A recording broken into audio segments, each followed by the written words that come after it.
नमस्कार दोस्तों, नमस्कार साथियों, कैसे हैं सभी। लगातार मैं आपको वीडियो प्रोवाइड करवाता रहता था। स्वागत है आपका हमारे YouTube चैनल, आपके अपने YouTube चैनल नवीन गुरुजी जीके में।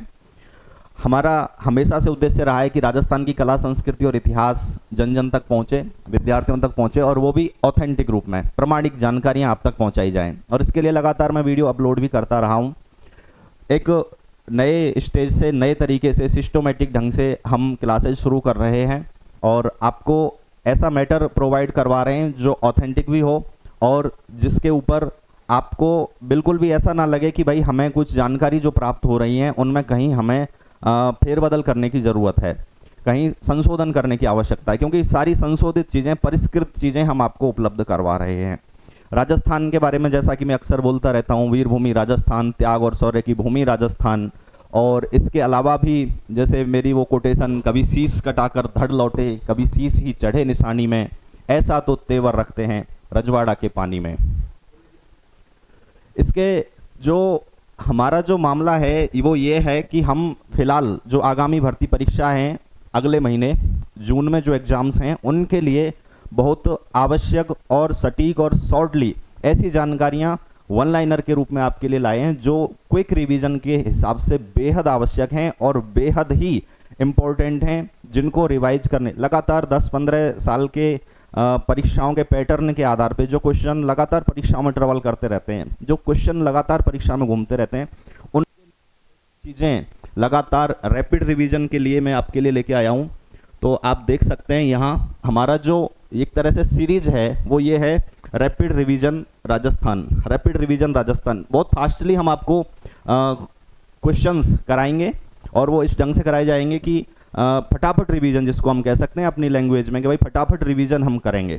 रैपिड रिवीजन राजस्थान हमारा उद्देश्य होगा राजस्थान की कला, संस्कृति और इतिहास के उन टॉपिक्स को लेकर के, उन क्वेश्चंस को लेकर के, उन बिंदुओं को लेकर के जो लगातार परीक्षा में आते रहते हैं। तो आइए शुरू करते हैं और आपको लगेगा भी कि हाँ ये क्वेश्चन लगातार हमें परीक्षाओं में दिखते रहते हैं, आते रहते हैं, और वही क्वेश्चन मैं आपके लिए प्रोवाइड करा रहा हूँ। वन लाइनर के रूप में क्वेश्चन है जिनको रिवाइज करना बहुत आसान होगा, बहुत आसानी से, बहुत जल्दी से हम उसको क्विक रिवीजन कर सकेंगे। ज़्यादा व्याख्याएं मैं करूँगा नहीं, पॉइंट्स आपको उपलब्ध करवा देंगे। केसरिया बालम राजस्थान का राज्य गीत है, सभी जानते हैं राजस्थान का राज्य गीत केसरिया बालम राज्य गीत है।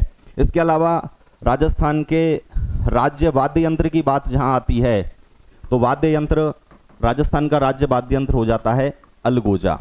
तो हमें ये दो चीज़ें यहीं एक साथ करीब हर पॉइंट्स के साथ 2 या 4 चीज़ें, 3 या 4 चीज़ें आपको मिलेंगी। तो कई सारे क्वेश्चन एक ही पॉइंट के साथ क्विक रिवीजन में आते चले जाएंगे। तो ये राजस्थान का वाद्य यंत्र पूछा जाए तो अलगोजा है, केसरिया बालम अगर पूछा जाए तो राजस्थान का क्या है, राज्य गीत है केसरिया बालम, जैसा कि आप जानते हैं सभी विरह गीत है और वियोग संबंधी गीत है। इसके अलावा अगला पॉइंट है केसरिया बालम को सर्वप्रथम मांड राग में गाया है, किसने गाया है, मांगी बाई ने। मांगी बाई जो हैं केसरिया बालम गीत को गाने वाली हैं जिन्होंने मांड राग में इसको गाया है। इसके अलावा एक नाम आता है अल्लाह जिल्ला बाई का। अल्लाह जिल्ला बाई जो हैं, अल्लाह जिल्ला बाई ने इसको बहुत बार गाया हुआ है। अल्लाह जिल्ला बाई, इन्होंने इसको गाया हुआ है बहुत बार। और सबसे ज़्यादा जो पूछा जाता है वो ये है कि मांड राग में गाने वाली हैं मांगी बाई। तो दूसरा क्वेश्चन ये हो जाता है। तीसरा क्वेश्चन, अगर किसी की याद आ रही है जिसमें किसी की याद की जगह है पुत्री, पुत्री के विवाह के अवसर पर जो गीत गाए जाते हैं राजस्थान के लोकगीतों से टॉपिक, वो गीत हैं ओलियों गीत। ओलियों शब्द के बारे में बता दूं आपको, ओलियों का अर्थ है याद आना, याद आना। बेटी की जब हो विदाई तो ओलियों आती है, बाल नववधु भाई की याद में चिरमी गाती है। दो चीज़ें मैं क्लियर करा रहा हूँ। चिरमी गीत है, बाल नववधु विवाहित हो जाती है, जब बच्ची, पहले बाल विवाह हो जाते थे, ससुराल में चली जाती थी, वहाँ अपने पिता की, भाई की याद आ रही है, चिरमी पौधे को संबोधित करके गीत गाती, चिरमी गीत। और ओलियों, ये तो वही वो अवसर है जब विदाई होती है बेटी की, उस समय का गीत है ओलियों गीत। वो गाना चलता रहता है, अक्सर चलता है, बाबुल की दुआएं लेती जा, जा तुझको सुखी संसार मिले। तो वो वाला जो गीत है ओलियों गीत में आ जाता है। आगे बढ़ते हैं। आगे हम बात करें सिरोही क्षेत्र का प्रेम कथा आधारित ढोला मारू राजस्थान का प्रसिद्ध गीत। ढोला मारू जो गीत है वो कौन से क्षेत्र में प्रचलित है, इसका क्षेत्र पूछ लिया जाता है। सिरोही क्षेत्र में गाया जाने वाला कौन सा प्रेम कथा आधारित राजस्थान की अविस्मरणीय और ऐतिहासिक प्रेम कथा वो है ढोला मारू। मूमल महेंद्र की कथा, ढोला की कथा, जिनका विस्तार से वर्णन हम अगली वीडियोज में आपको उपलब्ध करवाएंगे। यहाँ क्विक रिवीजन के हिसाब से हम पॉइंट्स पे बात कर रहे हैं। सिरोही क्षेत्र का प्रेम कथा आधारित गीत है ढोला मारू। झोरावा वियोग के गीत हैं। झोरावा गीत जो जैसलमेर क्षेत्र में प्रचलित हैं, और यहाँ लिखा भी हुआ है जैसलमेर क्षेत्र में प्रचलित हैं। विरह के गीत हैं झोरावा गीत। होली के अवसर पर गाए जाते हैं फाग। ये जो फाग शब्द बना है फाल्गुन से बना हुआ है, फाल्गुन। होली के अवसर पर गाए जाते हैं कौन से गीत गाए जाते हैं? फाग गीत गाए जाते हैं। इसके आगे है मरसिया। ओहो, मरसिया जो गीत हैं ये भी लोकगीत का प्रकार है, लोकगीत ही है राजस्थान में। लोकगीत, लोकगीत, लोकगीत है मरसिया। जब किसी ऐसे व्यक्ति की मृत्यु हो जाती, बुजुर्ग अवस्था में, वृद्धावस्था में, जिसने अपने जीवन में बहुत बड़े बड़े काम किए हों, बहुत ख्याति प्राप्त की हो, अपने पीछे बहुत वंश परंपरा और अच्छी उपलब्धियां छोड़ गए हों, ऐसे व्यक्ति की मृत्यु पर मरसिया गीत गाए जाते हैं राजस्थान में। तो वृद्ध व्यक्ति की मृत्यु पर मरसिया गीत गाए जाते हैं। इसके बाद आगे पॉइंट्स लेते हैं हम। जैसलमेर में गाया जाने वाला श्रृंगारिक एवं प्रेम कथा आधारित गीत है मूमल। मूमल जिसकी मैं चर्चा कर रहा था, मूमल वास्तव में लोद्रवा की राजकुमारी का नाम है।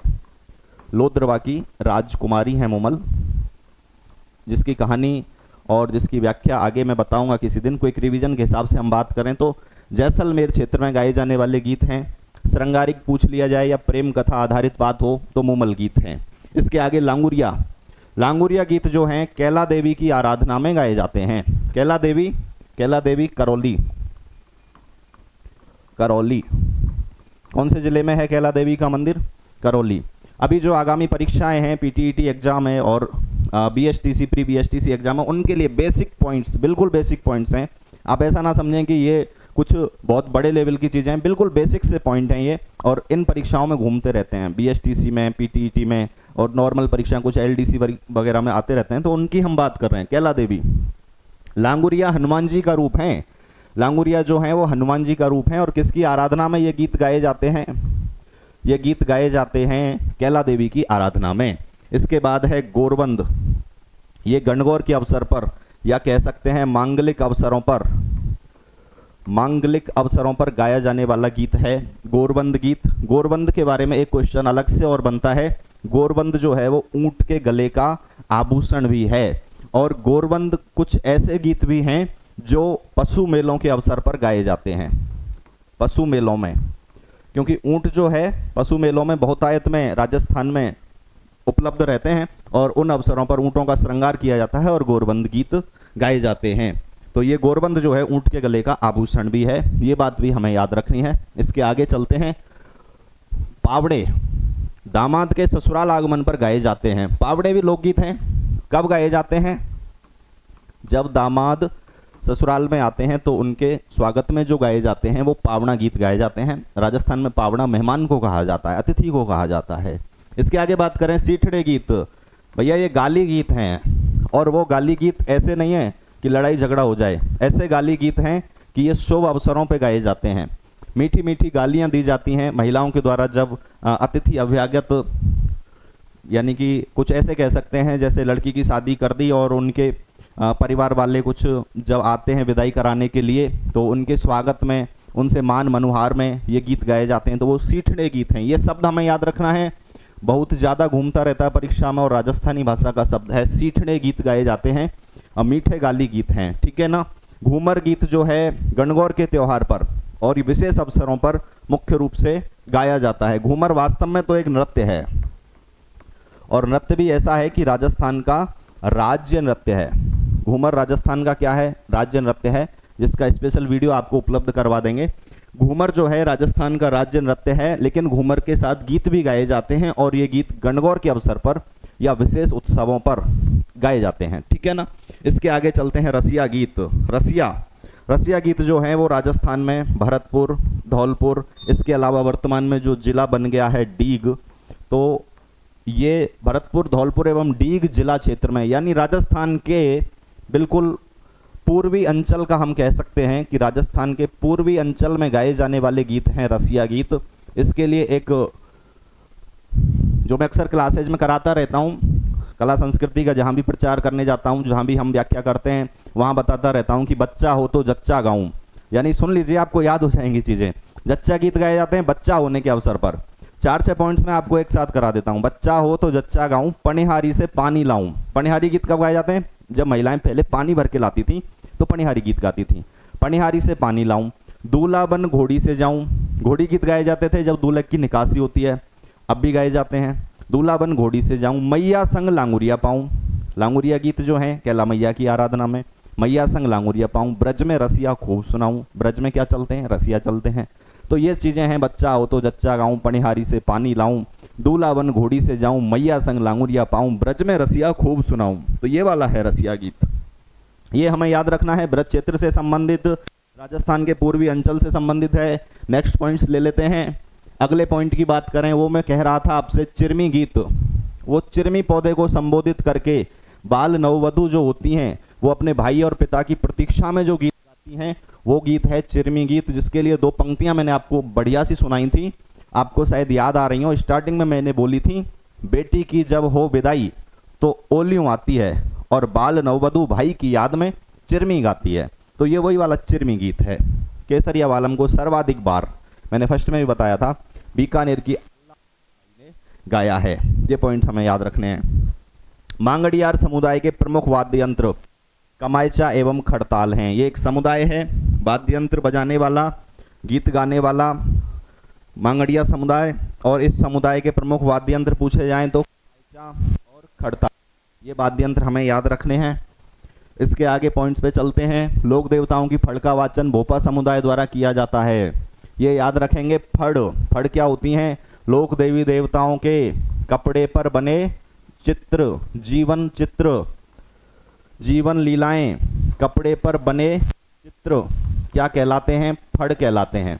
और लोक देवी देवताओं के या देवताओं के या पौराणिक देवताओं के कागज पर बने जो चित्र होते हैं उनको कहा जाता है पाने। क्या कहते हैं? पाने कहते हैं। पाने होते हैं किस पे बने होते हैं? कागज पर। कपड़े पर बने जीवन आधारित चित्र जो होते हैं वो क्या होते हैं? उनको फड़ कहते हैं। और फड़ों का वाचन किया जाता है और उनका वाचन करते हैं भोपा समुदाय के लोग। और ये व्यावसायिक शैली है, पहले इनका वाचन करते हैं, नृत्य करते हैं, सारी चीज़ें एक साथ वो करके दिखाते हैं, तो वो एक तरह से व्यवसाय के तौर पे इसका प्रदर्शन करते हैं भोपा समुदाय द्वारा। ठीक है। पाबूजी के भोपे, अब जब भोपा इनका वाचन करते हैं तो उनके संबंधित भोपे भी होंगे। तो पाबूजी जो लोक देवता हैं उनके भोपे हैं नायक जाति के, और ये वाद्य यंत्र बजाते हैं। बहुत ज़्यादा इंपॉर्टेंट पॉइंट इसको आप मान सकते हो।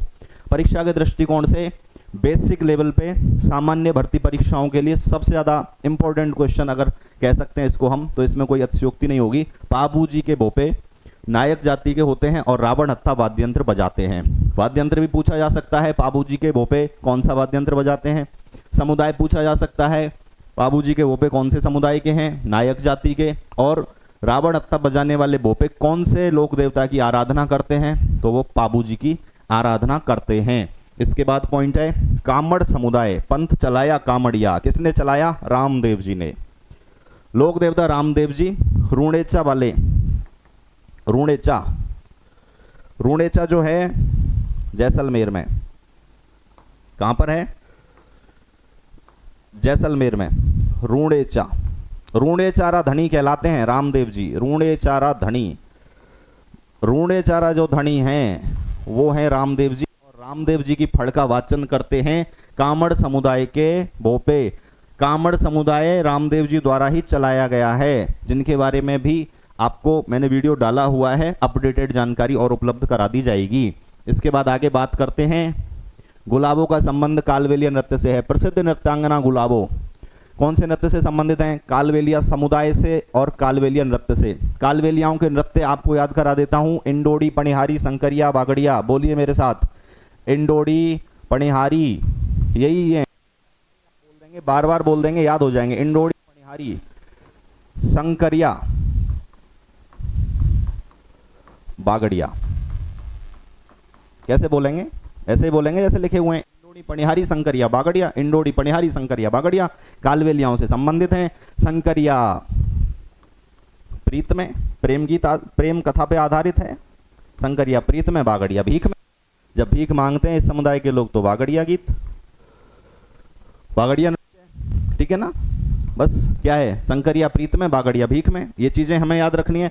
राजस्थान का एकमात्र शास्त्रीय नृत्य पूछ लिया जाए तो कौन सा है? कथक है, जयपुर घराने से संबंधित है, राजस्थान का एकमात्र शास्त्रीय नृत्य है। इसके अलावा शास्त्रीय नृत्य राजस्थान में कोई प्रचलन में नहीं है। इसके आगे पॉइंट्स पे चलते हैं। गवरी में शिव को पुरिया कहा जाता है। गवरी जो नाट्य है भीलों का नाट्य है, भील समुदाय का नाट्य है, समुदाय का है, भील समुदाय का नाट्य है। और भील समुदाय का नाट्य जो गवरी है, इस गवरी का संबंध, गवरी का अर्थ ही मान लीजिए गौरी है। गौरी है माँ पार्वती, और गौरी जहाँ पार्वती माँ की बात आती है वहीं शिव जी की बात आती है। और जब गवरी में स्थापना करी जाती है शिव जी की तो उनको क्या कहा जाता है? पुरिया कहा जाता है। ये काफ़ी घूमता रहता है, ये क्वेश्चन हमें याद रखना है। नेजा नृत्य भीलों का एक खेल नृत्य है। खेल नृत्य से समझ रहे हैं जिसमें थोड़ा मनोरंजन भी होता हो। तो नेजा नृत्य बहुत सिंपल है। नेजा नृत्य में कुछ नहीं है, एक बांस या लकड़ी होती है जिसको जमीन में गाड़ दिया जाता है, उसके ऊपर एक नारियल रख दिया जाता है। बहुत सिंपली मैं आपको बता रहा हूँ, नेजा नारियल लेजा, ऐसे याद रखना है। नारियल लेजा, नेजा और नेजा की तुकबंदी कर दें तो नारियल लेजा। क्या होता है? नारियल रखा होता है, यहाँ कुछ महिलाएं होती हैं, यहाँ कुछ पुरुष खड़े होते हैं दूर। उन पुरुषों को ये चैलेंज होता है कि उन्हें ये नारियल लेके जाना है, और इन महिलाओं के हाथ में कोड़े डंडे कुछ ऐसी चीज़ें होती हैं, जो पुरुष आएंगे तो उन पे वो प्रहार करेंगी। इस तरह से इनका एक मनोरंजक माहौल बन जाता है। पुरुष आते हैं और इस नारियल को ले जाने के लिए इस बांस को हिलाते हैं और वो नारियल यहाँ गिरता है और फिर उसको ले जाते हैं। ऐसे कुछ इसकी व्याख्या आगे विस्तार से मैं बता दूंगा आपको। फिलहाल हमें रिवीजन के हिसाब से पॉइंट याद रखना है। रिवीजन के हिसाब से है, नेजा नृत्य भीलों का एक खेल नृत्य है। इसके आगे ये सीरीज जारी रहेगी। आपको लगातार बहुत सारे पॉइंट्स में कला, संस्कृति और इतिहास के उपलब्ध करवा रहा हूं, और ऐसे पॉइंट्स जिनका मैं ऐसे दावा तो नहीं करता कि 100%, क्योंकि ये तो एक सरासर झूठ हो जाता है कि किसी चीज़ का हम 100% कहते हैं। भाई मैं ऐसे झूठ तो नहीं बोलता, लेकिन मुझे विश्वास है कि 90%, 95% चीज़ें कला, संस्कृति, इतिहास में से जो आती हैं वो आपको इन बेसिक्स पेपर में, आरएस लेवल की मैं बात नहीं कर रहा, सेकंड ग्रेड लेवल की मैं बात नहीं कर रहा, बहुत बेसिक चीज़ों की मैं बात कर रहा हूँ। उनके लिए मैटर हम अगले वीडियोज में उपलब्ध करवाएंगे, बड़े लेवल पे बड़ी चीज़ों के साथ। यहाँ क्विक रिवीजन के हिसाब से चीज़ें हैं। लगातार सीरीज जारी रहेगी, आप देखते रहिए और जुड़े रहिए और पॉइंट्स याद करते रहिए। बहुत बहुत धन्यवाद, बहुत बहुत साधुवाद आपको। खम्मा गणिसा।